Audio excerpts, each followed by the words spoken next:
Kal Kadosh, Boker Or, Mishna Yomi, Masechet Sanhedrin, Perek Bet, chapter 2.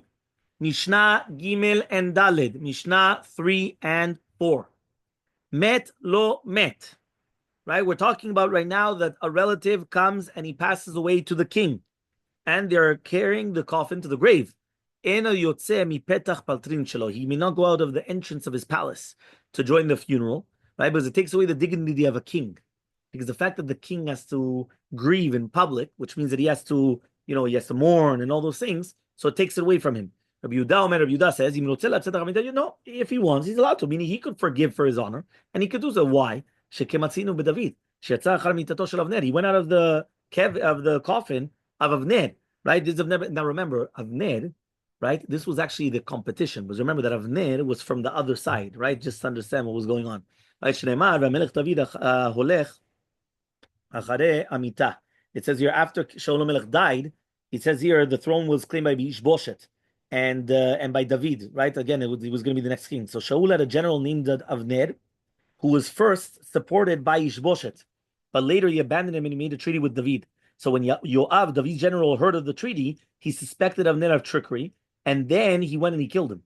So David was greatly distressed as the unjust killing, and he mourned him. So although Avner was not really mamash related to him, David still mourned him like mamash, like a relative. So he says it was a Tamil Chacham, and therefore what we're bringing a proof is that a king, if he wants to be forgiving, not meaning he's forgiving his own honor, and therefore if he wants to go out, he's allowed to. Ken. Yoav היה שר צבא של דוד ואבנר של שאול. Right? אמרו לו, so the Chachamim, they came and they told Rabbi Yehuda, לא היה דבר אלא לפייס את העם. He says it's not true. David HaMelech only went out to appease the people. Meaning they suspected David HaMelech that he purposely came and he had him killed.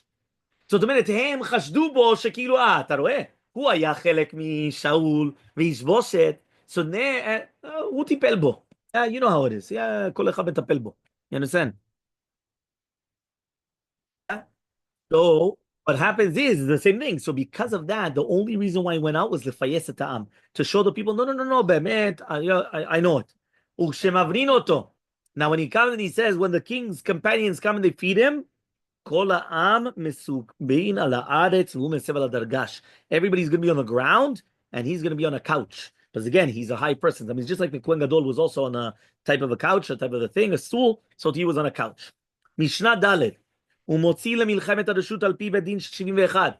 He's allowed to come and take out the army for a מלחמת הרשות. Remember, מלחמת הרשות is not when it's not a mitzvah. Right? When? With the great Sanhedrin of 71. ופורץ לעשו לו דרך וממחים ידו.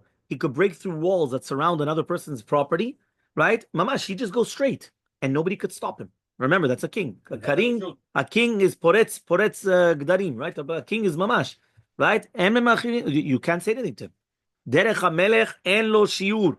The path of the king has no limit, right? He may make his path as wide as he needs. And during a war, all the people, they come and they take and they place everything in front of him. Meaning that what happens is everybody comes and they have to put all the booty in front. He's the first one that takes. The king comes, he takes whatever he wants. Whatever's left over, that's what they're going to divide between the people and everybody else. Lo yarbe lo nashim. He's not allowed to have too many wives. How many? 18. Yeah, don't have more than that. Don't have too many. Right? Fine. So he says over here, Rabbi Yehuda says, marbehu lo. No, he could take more for himself.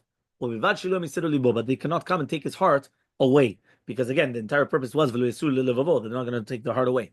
A third opinion. So again, one more time. Either number one, maximum is 18. Number two, you could have more than 18, but just that they shouldn't turn his heart astray. Number 30, Bishimon Omer, even if it's going to be one woman and she's going to turn him away, he shouldn't get married to her.